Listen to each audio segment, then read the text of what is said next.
कांग्रेस अध्यक्षा श्रीमती सोनिया गांधी जी ने विस्तृत चर्चा के बाद,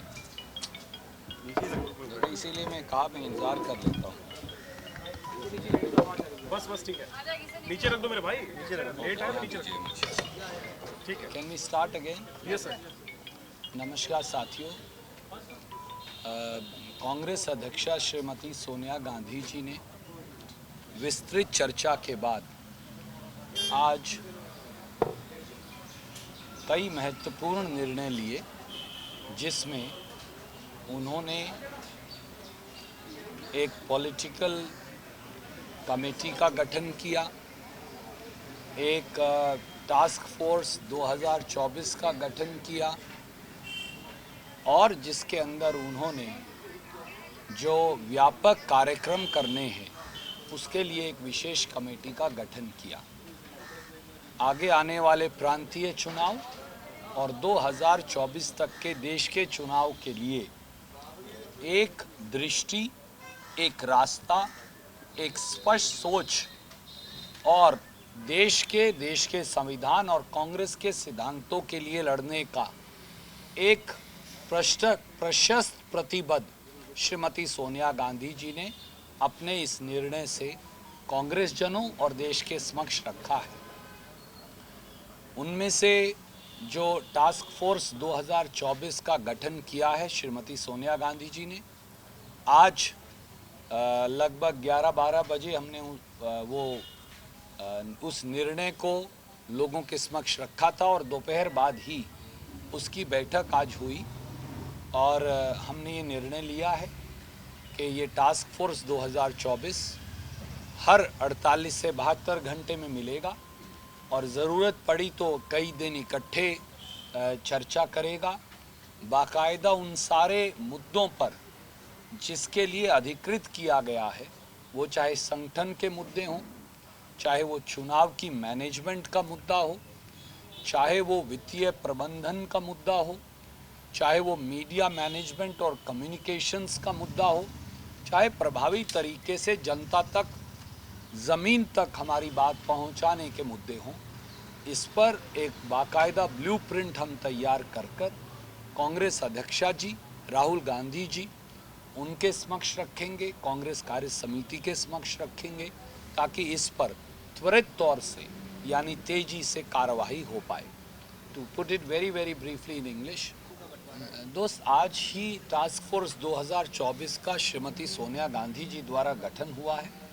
भारतीय राष्ट्रीय कांग्रेस की ये टास्क फोर्स 2024 भिन्न भिन्न मुद्दों पर अपनी राय मशवरा करके, एक सेकंड के अंदर हर निर्णय नहीं हो सकता। हम बाकायदा इसमें अपनी जो भूमिकाएं हैं, अपनी जो जिम्मेवारियां हैं, अपने जो कर्तव्य हैं, उनको डिटेल में आइडेंटिफाई करेंगे।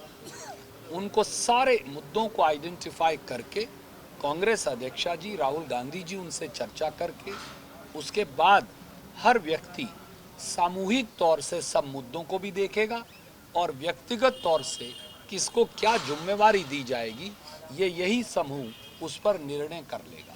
सर, आपने कहा कि एक ब्लूप्रिंट तैयार होगा जो कि कांग्रेस अध्यक्ष को सौंपा जाएगा, इसके लिए कोई टाइम बाउंड रखा गया है? देखिए, क्योंकि काफ़ी चुनौतियां हैं और ये सारे मुद्दे गहन हैं, महत्वपूर्ण हैं, इसलिए हमने ये निर्णय किया है कि हम हर मुद्दे पर चर्चा करेंगे और जैसे जैसे निर्णय होते जाएंगे वो कांग्रेस अध्यक्षा जी की अनुमति के लिए जाते जाएंगे। कोई one size fit all solution नहीं हो सकता। आपको इवॉल्विंग सिचुएशन के साथ, बदलते हालात के साथ, बदलती चुनौतियों के साथ, ज़मीनी जनता की मांग के अनुरूप अपने आप को ढालना और बदलना पड़ेगा। सर, ये 2024 के अलावा क्या जो पहले विधानसभा चुनाव है उनके लिए भी ये ही ग्रुप स्ट्रैटेजी तैयार करेंगे? देखिए, ये 3 ग्रुप्स जो श्रीमती सोनिया गांधी जी ने बनाए हैं, ये एक चुनाव तक सीमित नहीं, 2024 तक के सभी चुनाव जो आएंगे उन सब के ऊपर, इन मुद्दों पर जिनसे संगठन मजबूत हो, पार्टी मजबूत हो, पार्टी की पकड़ हो, हम इन सब पर मंथन करेंगे और ज़रूरी निर्णयों की अनुमति जहाँ जहाँ से लेनी होगी वो लेंगे।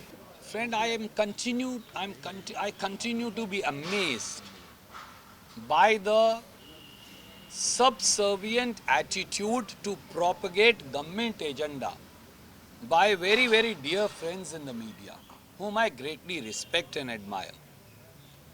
And when they give validation to the idiotic tweets written by the ilk of Kapil Mishra, I'm deeply pained as to how much can they make the friends in the media bend over backwards.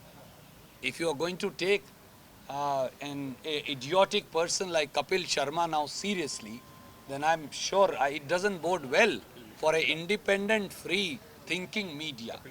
I only want to say, Kapil Mishra, I only want to say one thing.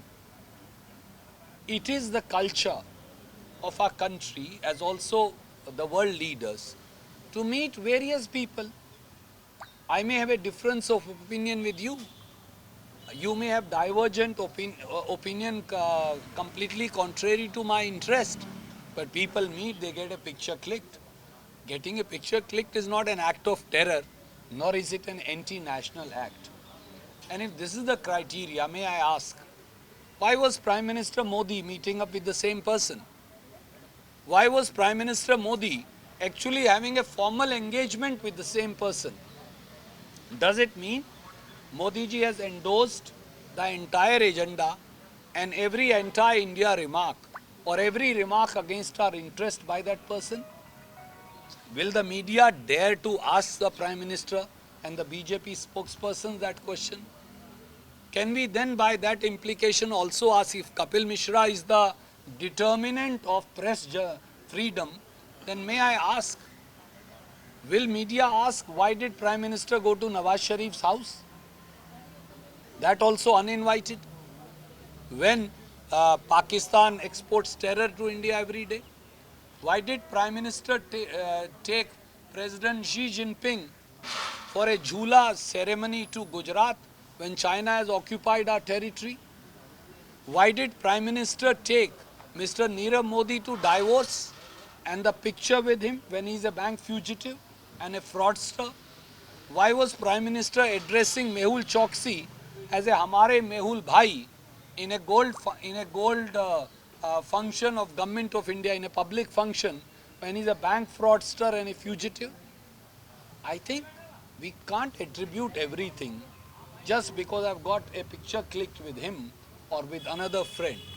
We will always meet people with divergent viewpoints, and let's not undermine this country's problems by such agenda, which I may with great pain say is simply idiotic. The challenge today is half of India's women don't have jobs. The price of tomato is now touching 60, 70, 80, 90 rupees a kilo. Life is becoming tough. Those are questions that need to be asked, both from the government as also from those who are in the ruling parties. आदरणीय मित्र,